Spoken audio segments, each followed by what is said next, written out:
Chapter 8, the Ultra Glide. I don't know why we didn't catch on to something. That something was really going to happen this time.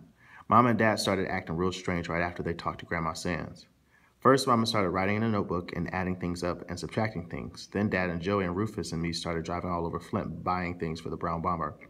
We stopped at Janice's junkyard and brought a new antenna for the radio and 4 new used tires. Then we stopped at Mr. Biller's garage and had the tires put on the car. Then we stopped at the Yankee store and bought some spark plugs and some oil and antifreeze. Then we got our next door neighbor, Mr. Johnson, to help put all that stuff in the car. Then we washed and waxed the brown bomber. When Byron walked by while we were working on it, he said, "Y'all done real good. It still looks like a turd on wheels. I gotta admit, now it looks like a polished turd." We ignored him. While Joey cleaned the windows, me and Rufus washed the seats, even the parts that were torn and worn away. But the more we washed them, the worse they looked, and Dad ended up going back to the Yankee store and buying some brown and white seat covers for from the front seat. The brown bomber looked great. Not almost new, but not almost 15 years old either. We brought Mama out and showed it to her, and she gave us one of those big hand-over-her-mouth smiles. "Well, folks," Dad said, and we all knew he was getting ready to cut up, "all it needs now is that final touch, that special something that sets it apart from all the other buckets of bolts on the road. That one piece of all-American engineering that shows that this fine automobile is worthy of the name Brown Bomber." Any guesses as to what it is? A new hood thing, I asked.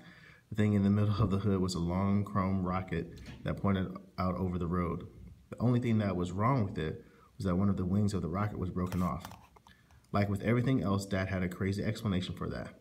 He told us that right after he got the car from Uncle Bud, both wings were there, but he had taken it to a special garage and had one wing scientifically and mathematically taken off.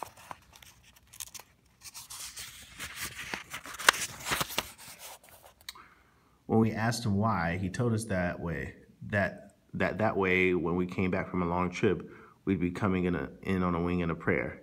That's the kind of junk Dad thinks is funny. "No," Dad answered my question. "It's not a new hood thing. The one on there now is perfectly fine." "Joey, what's your guess?" "I don't know, Daddy. I don't think anything can make the bomber any better. I think it's perfect." "Bless you, sweetheart. Rufus, your turn. What do you think?" "I don't know, Mr. Watson. I like y'all's car just fine." I knew there was something I liked about that boy, all right. "Walona, what's your guess?" "I don't know either," Mama said and rolled her eyes. "I think the car is Mama was cutting up too. "Oh my God, I can't see it." "Real cute, Walona. Well, since Kenneth and Mama have insulted the great brown one, I guess that leaves it up to Rufus and Pumpkin to put their final piece on." Dad handed the keys to Rufus. "Rufus, you open the trunk. And Pumpkin, there's a small bag in there. You have the honor of putting what's inside of it on." Rufus popped the trunk open and Joey took a small paper bag out. She turned her back to everyone and looked inside. "Oh, Daddy, I love it. Do you know where it goes?" "Yes, Daddy." "Okay, time's a wasting. Put it on." She put her hand in the bag and without pulling it out said, "And now the thing that makes this car more perfect." Dad started helping Joey cut up. He said, "The final touch." Joey repeated, "The final touch." "The height of technology?" "The height of technology." "The ultimate in American knowledge?" "The ultimate in American knowledge." Mama couldn't take it anymore. "For God's sake, Daniel, what is it?" "It's the pinnacle of Western civilization. It's the pinnacle of Western civilization." Now Joey dazzled him, girl. Joey pulled her hand out of the bag and said, "It's a smelly green pine tree." Mama went, "Ugh," and walked back into the house. Joey hung the smelly green pine tree from the rear-view mirror and scooted out of the car to let me and Rufus smell her fingers. But Dad wasn't through adding things to the brown bomber. On Saturday morning, Joey and me got up real early to watch cartoons, and Dad was already up brushing his teeth and shaving. I went into the bathroom to watch him. I love the way that shaving soap smells. "Hi, Dad."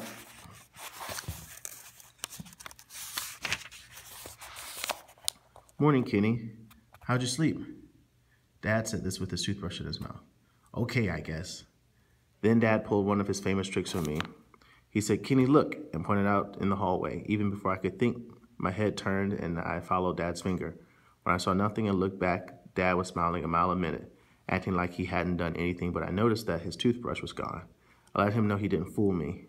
"Dad, how come you always hide your toothbrush? Why don't you keep yours with ours?" Dad laughed.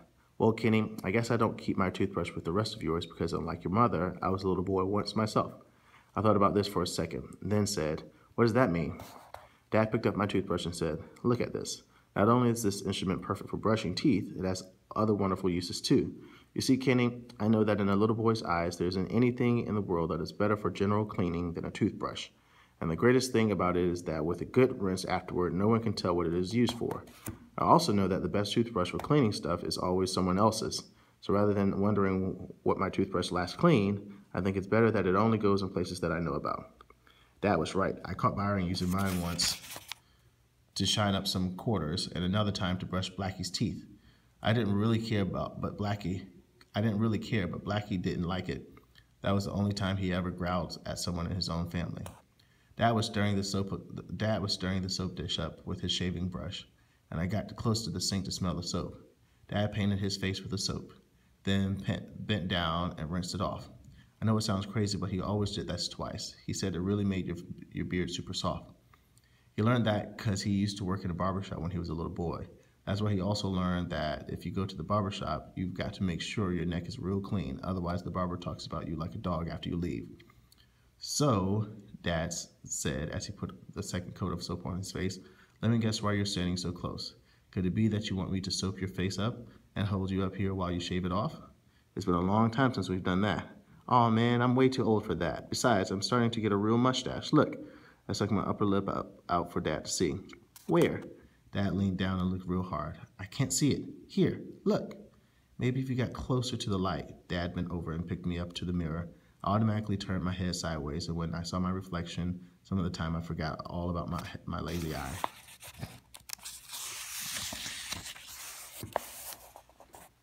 Well, I don't believe it. If you squint your eyes and look real hard, there's no doubt about it. This boy's got a real mustache going here. I didn't know if Dad really could see it or not, but I knew it was there. He put me down. Won't be long before you and I have to share the mirror in the morning, huh? I couldn't help it. Even though I knew he might be kidding, I broke out in a real big smile and nodded my head up and down. Dad started shaving. Well, just so there's no problems, I've got seniority over you, so I get the bathroom first. Deal? Deal. When Dad finished, he asked me, you too old for a little Old Spice? He slapped the cologne on me and said, I don't want your mother to know I put this aftershave on you. What with you smelling so good and this new mustache coming out, I don't want her blaming me when all these little girls start attacking you. I twisted my face up. We walked up into the living room to watch cartoons, but when we got there, Dad kept going and said, if your mother gets up before I'm back, just tell her I won't be long. Where are you going, Daddy? Joey asked. Dad gave us his famous answer, out, and closed the door behind him. Dad missed Felix the Cat, Soupy Sales, Beanie and Cecil, The Ray Dean Show, and Betty Boop. He missed Mama getting up and Byron getting up. When he finally got back, we were all sitting on the couch watching the worst cartoon ever made, Clutch Cargo. Dad walked in and turned the TV off. Dad? Sorry, kids. Everyone's got to come outside right now. You too, Daddy-O, and you too, Lona. I've got a surprise. Dad made us stop at the front door and get in line, one behind the other. Mama first, then Byron, then me, then Joey. Except for bald-head Bi, we were all laughing and wondering what Dad's surprise was when he opened the door. Following Dad, we walked down the front porch steps and stood on the sidewalk like a little parade. I bet the neighbors wonder what the weird Watsons were doing this time. All right, Dad said. When I say it, I want everyone to close their eyes, and I'm warning you, anyone who looks before I tell you to is going to get it. My eyes, of course, would be sealed. If a bomb exploded under me, I'd be standing in the hole with my eyes sealed. Even if my head got blown off, they'd have to say, here's that kid's head. And yep, his eyes are locked tight as a safe. Byron said I was stupid for listening to everything that Mama and Daddy said, but if I was so stupid, why was he the one who had the great big, bald, shiny, knotted up head? Dad said, okay, now hold the person in front of you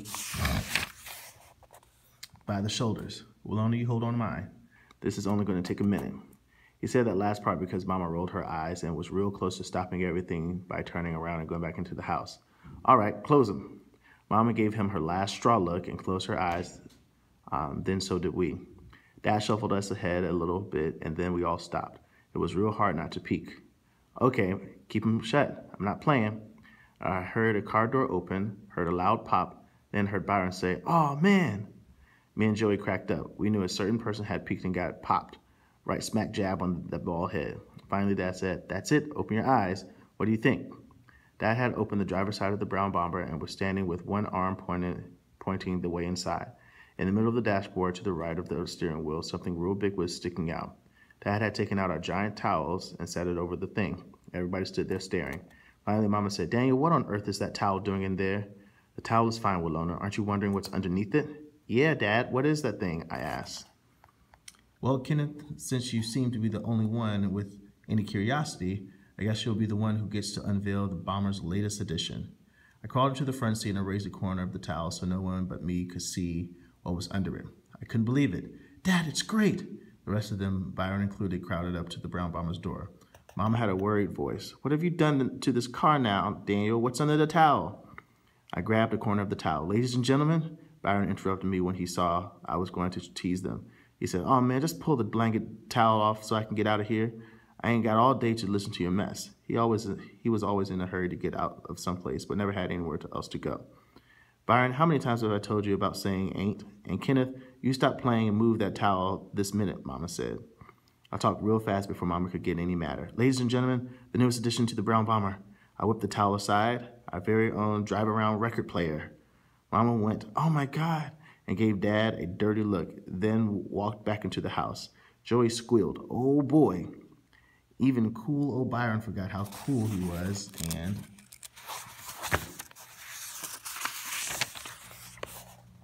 and screamed out, "Oh man, this is too tight, too hip.